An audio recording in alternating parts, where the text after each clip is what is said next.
அப்பாடா, ஒரு வழியா சங்கரிக்கு ஒரு நல்ல காலம் பிறந்துடுச்சு. இதுக்கப்புறம் அவளை பத்தி கவலைப்படாம நான் நிம்மதியா இருப்பேன். அண்ணி, எடுத்த எடுப்புல சந்தோஷப்படுறாதீங்க. எதுவுமே கொஞ்ச நாள் பார்த்ததுக்கு அப்புறம் தான் முடிவு பண்ண முடியும். டேய், ஏண்டா எதுக்கு இப்படி சொல்ற? என்னண்ணே, என்ன பேசுற நீ? ஹோட்டல் ஆரம்பிக்கிறது என்ன சாதாரண விஷயம் நினைச்சிட்டு இருக்கியா? அண்ணே, சங்கரி பொறுப்பான பொண்ணுதான், அதுல எந்த மாற்றமும் இல்ல. மாப்பிள்ளைக்கும் ஆர்வம் இருக்கு. ஆனா 2 பேரும் வீட்டை விட்டு வெளியிலேயே போகாம இருந்தவங்க தானே.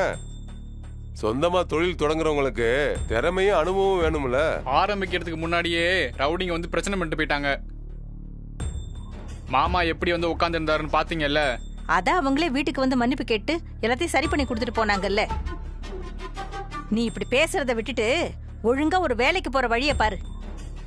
அம்மா சொன்னது கரெக்ட் தான் முரளி. இவ்ளோ நாள் வேலைக்கு போகாம வீட்ல இருந்த மாமா உனக்கு கம்பெனி கொடுத்தாரு.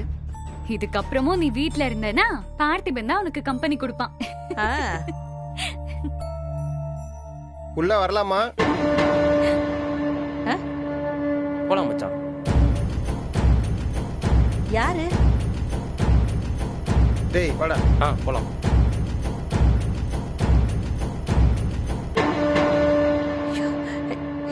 ஏங்க ரஞ்சிதா, இவங்க அந்த இரு நான் பேசுறேன். பொறுமையா இரு. உங்களுக்கு என்ன வேணும்? ஆமாம்மா, பயப்படலாம் வேண்டாம்மா. நாங்க எந்த பிரச்சனையும் பண்ண இங்க வரல. நாங்க ஒரு நல்ல விஷயமா தான் வந்திருக்கோம். முதல்ல எதுக்கு வந்தீங்கன்னு சொல்லுங்க. சார், அண்ணன் இந்த போட்டோவை கொடுத்து விட்டாரு. இதை மாட்டி வச்சுட்டு நாங்க வந்த வழியே சத்தம் இல்லாம திரும்பி போயிட போறோம். போட்டோவா? யார் போட்டோ? சார், மாட்டினதுக்கு அப்புறம் பாருங்க சார். அண்ணன் சர்ப்ரைஸா கொடுத்து விட்டுருக்காரு. ஆமா சார். இந்த இடம் பாடுறா. இந்த இடம் கொஞ்சம் பார்வையா இல்ல? இங்கே மாட்டி விட்டுலாம். சரி, பிரி.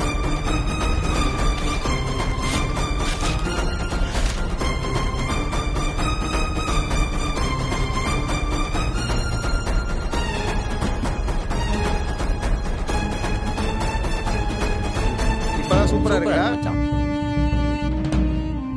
என்னடா இது? சூப்பர்ல. ஹாலே இப்பதான் கலையா இருக்கு. ஆமாண்டா. நாங்க வரோம் சார். வரேன் சார்.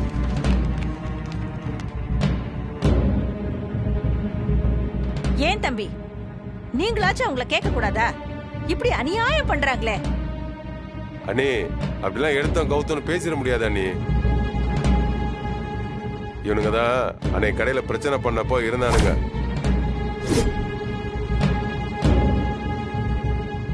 என்னடா சொல்ற? அட ஆமாண்ணே, அன்னைக்கு நைட்டு நான் கடைக்கு போயிருந்தேன்ல, அங்க இவனுங்க தான் இருந்தானுங்க. அப்போ யாரோ அரசியல்வாதின்னு சொன்னியே, ஒருவேளை அந்த ஆளு தான் இந்த போட்டோவை கொடுத்து அனுப்பிச்சிருப்பாரா? எனக்கு சரியா தெரியல. ஆனா அந்த ஆள் எதுக்கு இந்த போட்டோவை கொடுத்து நம்ம வீட்டுல மாட்ட சொல்லணும்? அது எதுக்கா வேணாலும் இருக்கட்டும். இப்ப இந்த போட்டோவை என்ன பண்றது? இங்கேயே இப்படியே இருக்கட்டுமா?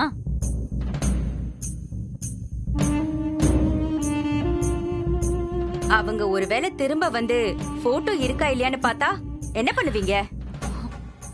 இது ஒண்ணும் தப்பான போட்டோ இல்லையே, நல்லா தானே இருக்கு. நல்லா இருந்தா நீ தனியா ஒரு வீட்டை பார்த்து அங்க கொண்டு போய் இதை மாட்டி வச்சுக்கிட்டு நல்லா பார்த்து ரசிச்சுக்கிட்டே இரு. இங்கேயே இருக்கட்டும். ரஜினி அக்கா வந்து பார்த்துட்டு சொல்லுவா அது நல்லா இருக்கா இல்லையான்னு.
ரஜினி இங்க வா.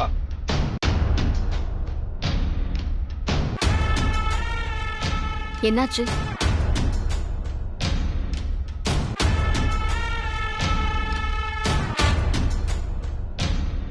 என்னாச்சு? மறுபடியும் கடையில ஏதாவது பிரச்சனையா? ஏன் எல்லாரும் ஒரு மாதிரி டென்ஷனா இருக்கீங்க? கடையில எல்லாம் எந்த பிரச்சனையும் இல்ல. அங்க பாரு.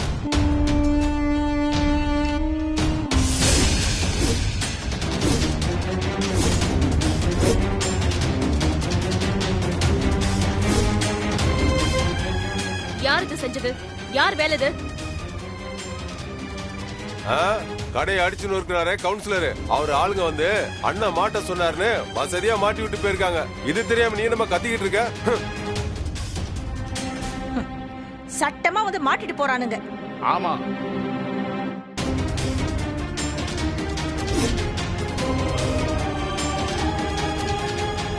உங்க பேக்ரவுண்ட் தெரியாம பிரச்சனை பண்ணிட்டோம். அதான் மன்னிப்பு கேட்டு சாவி கொடுத்து போலான்னு வந்தோம். இந்தாங்க மேடம்.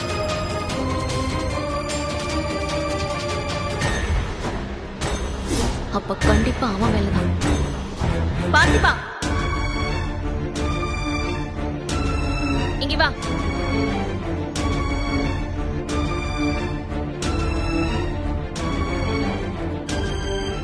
என்ன நினைச்சிட்டு இருக்க நீ? வீட்டுக்குள்ள வந்து ரவுடித்தனம் பண்றியா? என்னது ரவுடித்தனமா? நானா? என்ன பார்த்தா உங்களுக்கு ரவுடி மாதிரியா இருக்கு? நடிக்காத. நீ தானே அந்த ரவுடிங்க கிட்ட போட்டோவை கொடுத்து இங்க மாட்ட சொன்ன?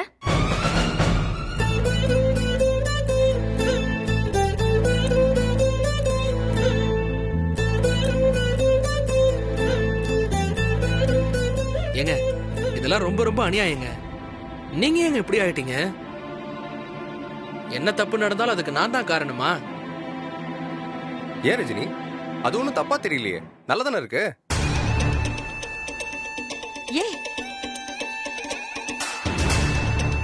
ஆமால, செம்மையா இருக்கு.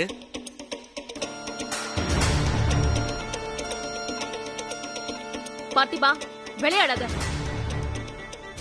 கடையை அடிச்சு நொறுக்கினவங்க தான் இந்த போட்டோவை இங்க மாட்டினாங்கன்னு எல்லாருமே சொல்றாங்க. சரி, அதுக்கும் எனக்கும் என்ன சம்பந்தம்? நீதானே அவங்கள மிரட்டி இப்படி செய்ய சொல்லிருக்க. ஏங்க பேசாத. என்ன, உன்னை பத்தி எனக்கு தெரியாதுன்னு நினைச்சியா? அன்னைக்கு நீதான் அவங்கள அடிச்சு வீடு தேடி வந்து மன்னிப்பு கேட்க வச்சு சாவியை குடுக்க வச்சான்னு தெரியும். இன்னைக்கும் அதே மாதிரி பண்ணி இந்த வேலையை செஞ்சிருக்க. ஏங்க என்ன பத்தி நல்லா தெரியும்னு சொல்றீங்க, அப்புறம் இப்படி பேசுறீங்க? அன்னைக்கு அவங்கள அடிச்சது நான் தான். அதுக்காக இந்த மாதிரி சீப்பான விஷயத்துக்கெல்லாம் அவங்கள யூஸ் பண்ற ஆள் நான் இல்ல. அதானே, யோசிக்க வேண்டிய விஷயம் தான். ரஜினி, பார்த்திபா இந்த மாதிரி ஒரு போட்டோ கொண்டு வந்து மாட்டணும்னு நினைச்சிருந்தா அது அவனே செஞ்சிருப்பானே. அரவிந்த், நீங்க எனக்கு சப்போர்ட் பண்றத முதல்ல நிறுத்துங்க. நீங்க தலையிடாம இருக்கிறதுதான் உங்களுக்கு நல்லது. தேவையா உங்களுக்கு இது? எத்தனை தடவை சொல்லியிருக்கேன், உங்க வேலையை மட்டும் பார்த்துட்டு பேசாம இருங்கன்னு. தராதாரம் தெரியாம சப்போர்ட் பண்ணி உங்க தகுதியை எதுக்கு நீங்களே விட்டு கொடுக்குறீங்க? நான் உண்மைதானே சொல்றேன் ராதிகா. உங்க உண்மை இங்க யாருக்கும் தேவையில்ல அரவிந்த். வாங்க போலாம். ஏய் ராதிகா, ராதிகா, வாங்க. ராதிகா. ஏய்,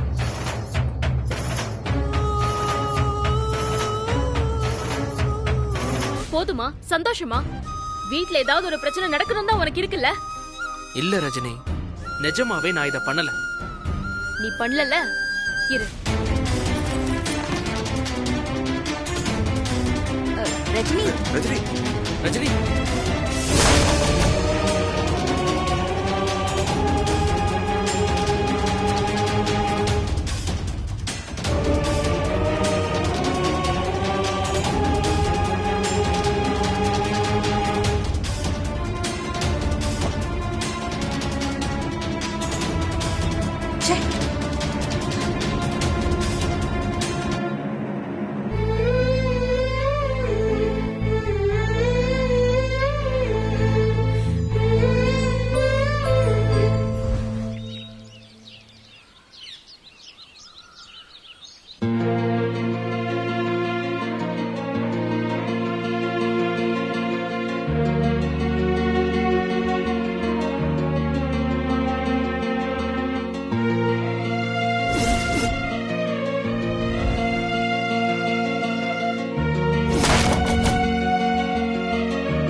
அரவிந்த், நீங்க எனக்கு சப்போர்ட் பண்றத முதல்ல நிறுத்துங்க.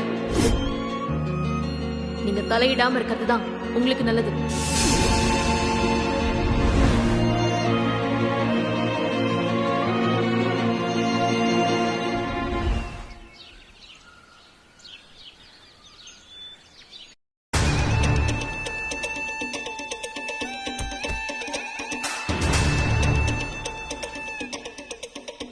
ரஜினி ரஜினின்னு பழைய பாசத்துல கொடி பிடிச்சிங்கல்ல, தேவையா இது உங்களுக்கு?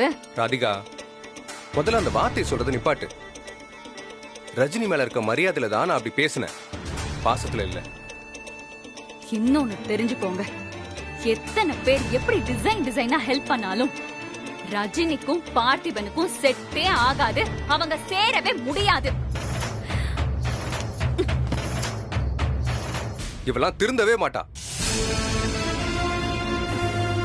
ராதிகா,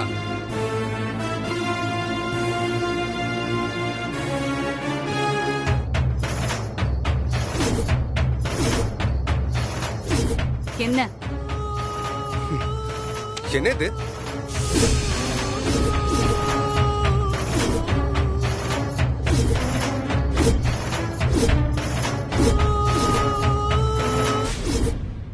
உங்க கையில வச்சுக்கிட்டு என்கிட்ட கேட்டீங்கன்னா எனக்கு எப்படி தெரியும்?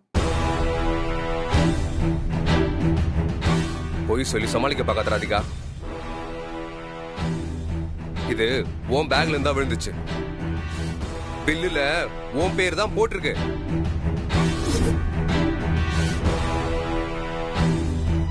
இப்படி ஏதாவது ஒண்ணு செஞ்சு ரஜினி பார்த்திபனை பிரிச்சு நட தைரியத்துல தான் அவங்க சேரவே மாட்டாங்கன்னு ஸ்ட்ராங்கா சொன்னியா நீ? அரவிந்த், எனக்கு ரொம்ப மரியாதை கிடைக்கும்ல, சொல்லட்டுமா? வா, இப்பவே உங்க வீட்டுக்கு போலாம். அவங்க முன்னாடி மரியாதை போச்சுன்னு கத்தனல்ல, இப்ப நீ எப்படி என் மரியாதை காப்பாத்துறன்னு பார்க்கலாம். வா வா வா. அரவிந்த், நீ செஞ்ச தப்புக்கு பார்த்திபனியா தலை குடிஞ்சு நிக்கணும்? நான் இந்த போட்டோ எடுத்து ரஜினிக்கு அனுப்புறேன், உங்க வீட்டுல இருக்க எல்லாருக்கும் அனுப்புறேன்.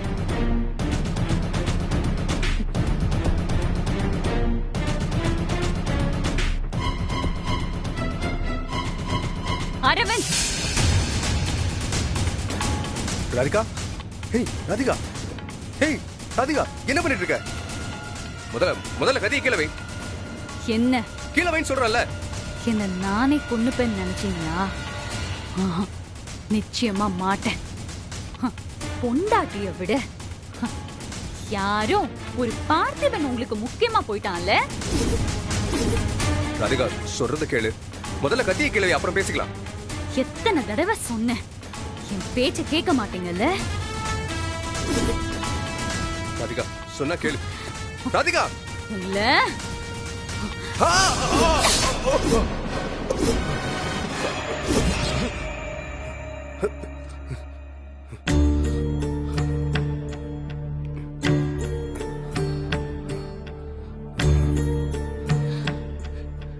இந்த பில்லு விஷயம் தெரிஞ்ச மாதிரி இவகிட்ட காட்டிக்காம இருக்கிறதா நமக்கு நல்லது. ஆனா இது எப்படியே விட்டாலும் சரி வராது. எஸ், ரஜினி கிட்ட சொல்லிடலாம். ராதிகாவை விட்டு கொடுக்க மாட்டா, பார்த்திபனி புரிஞ்சுப்பா. நமக்கு தேவை தானே.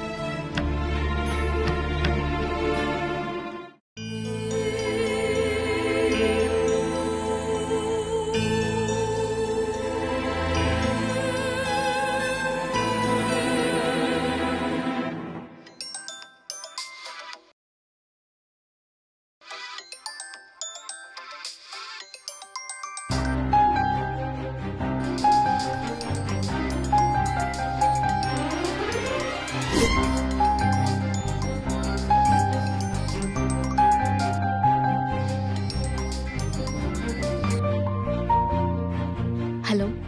ஹலோ ரஜினி. ரொம்ப சாரி அரவிந்த், உங்களை நான் அப்படி பேசிருக்க கூடாது. பரவாயில்ல ரஜினி, நான் ஒன்றும் தப்பா நினைக்கல. தெரியும், ஆனா ராதிகா ரொம்ப டென்ஷன் ஆயிட்டால. உங்ககிட்ட சண்டை போட்டாலாம். அவ என்ன பண்ணுவான்னு உனக்கு தெரியாதா? ஐயோ, I am really sorry Arvind. ஏதாவது பெரிய பிரச்சனை ஆயிடுச்சா? இல்ல ரஜினி, அதெல்லாம் ஒண்ணும் இல்ல. வழக்கம் போலதான். ராதிகா எப்பவும் இப்படிதான், எதையுமே சரியா புரிஞ்சுக்காம சண்டை போட்டே இருப்பா. அதே மாதிரி அன்பா இருந்தாலும் எக்ஸ்ட்ரீமா தான் காட்டுவா. அது எனக்கு பழகி போச்சு. ஆனா உன்னை நினைச்சாதான் எனக்கு ஆச்சரியமா இருக்கு ரஜினி. நீயே இப்படி மாறிட்ட, என்னாச்சு உனக்கு? இப்போ இதை கேட்க தான் கால் பண்ணீங்களா? இல்ல, நான் வேற ஒரு விஷயம் சொல்ல தான் கால் பண்ணேன். ஆனா நீ பழைய மாதிரி இருந்திருந்தா எடுத்தோன்னே சொல்லியிருப்பேன். இப்போ நீயும் எல்லாத்தையும் தப்பு தப்பா தான் புரிஞ்சுக்கிற, ராதிகா மாதிரி. சரியா தான் நடக்குது. எல்லாத்தையும் நான் சரியா தான் புரிஞ்சுக்கிறேன். நீ சொல்ற மாதிரி இருந்தா உன்கிட்ட பேசுனதுக்கு நான் சாரி கேட்டிருக்க மாட்டேன். இல்ல ரஜினி, உனக்கு வித்தியாசம் புரியல. என்ன வித்தியாசம்? நீ பழைய மாதிரி இருந்திருந்தா சாரி கேட்கிற அளவுக்கு பேசிருக்கவே மாட்டேன். அரவிந்த், அந்த ரஜினி எங்க? எதையும் நிதானமா பொறுமையா பேசுற ரஜினி எங்க? யாரையும் சட்டுன்னு எந்த குறையும் சொல்லாத ரஜினி எங்க? மனசுக்குள்ள எதையும் வச்சுக்காத நேர்மையான ரஜினி எங்க? யாருக்கு பயந்துட்டு இருக்க? எதுக்காக யோசிச்சுட்டு இருக்க? ஏன் எப்ப பார்த்தாலும் பதட்டமாவே இருக்க ரஜினி? நீ எந்த தப்பும் பண்ணல. அப்படி நினைச்சு உன்னை நீயே கஷ்டப்படுத்திக்காத. என்னால அப்படி இருக்க முடியல அரவிந்த். ரொம்ப கஷ்டமா இருக்கு. நான் செஞ்சேனா இல்ல வேற யாராவது செஞ்சாங்களான்னு கூட என்னால யோசிக்க முடியல. ஆனா தப்பு நடந்து போச்சு. எனக்கு இந்த காதல், கல்யாணம் இதெல்லாம் சரியா வராது அரவிந்த். இதை எப்படி சரி பண்றதுங்கிற பதட்டம் மட்டும்தான் எனக்கு எப்பவுமே இருக்கு. ரஜினி, நல்லா யோசிச்சு பாரு. நடந்த எதையும் நீ திட்டம் போட்டு செய்யல. அதே மாதிரி மாற வேண்டியதும் சரியாக வேண்டியதும் தன்னால மாறும், தன்னால சரியாகும். நீ அதெல்லாம் பத்தி யோசிக்கிறத விட்டுட்டு எப்பவும் போல இரு. முயற்சி பண்ற அரவிந்த். அதே மாதிரி மனசுல ஒரு கோவத்தோட ஒரு குற்றவாளியை பாக்குற மாதிரி பார்த்திபனை தயவு செஞ்சு பார்க்காத. அவனை பத்தி பேசாத அரவிந்த். என்ன தவிர யாரும் அவனை பத்தி உன்கிட்ட பேசவே முடியாது. அதனால நான் சொல்றத கேளு. அரவிந்த் ப்ளீஸ். இல்ல ரஜினி, அவன் உனக்கு எவ்வளவு நல்லது செஞ்சிருக்கான். அதை நீ கொஞ்சம் நினைச்சு பாரு. ஒரு பாசிட்டிவான கண்ணோட்டத்தோட பார்த்தனா அவன் பக்கம் இருக்க நியாயம் உனக்கு கண்டிப்பா புரியும். என்ன நியாயம் இருக்கு அவன் பக்கத்துல? இந்த போட்டோ வேலை கூட அவனோடதான் இருக்கும். அது எனக்கு நல்லா தெரியும். இல்ல, உனக்கு எதுவுமே தெரியாது. நீ தெரிஞ்சுக்கிற மனநிலையிலும் இல்ல. எதுக்கு நீ அவனுக்கு இவ்ளோ சப்போர்ட் பண்ணி பேசுற? அவனை பத்தி பேசுறதா இருந்தா பேசவே வேணாம். சரி, வேணாம். ஆனா நான் உன்னை நேர்ல பார்க்கணும். நேர்லையா? எதுக்கு? இன்னும் இதை மட்டும் மாத்திக்கவே இல்ல. எதுக்குன்னு சொல்லதானே பார்க்கணும்னு சொல்றேன். நாம எப்பவுமே பார்க்குற ரெஸ்டாரண்ட்டுக்கு வந்துரு.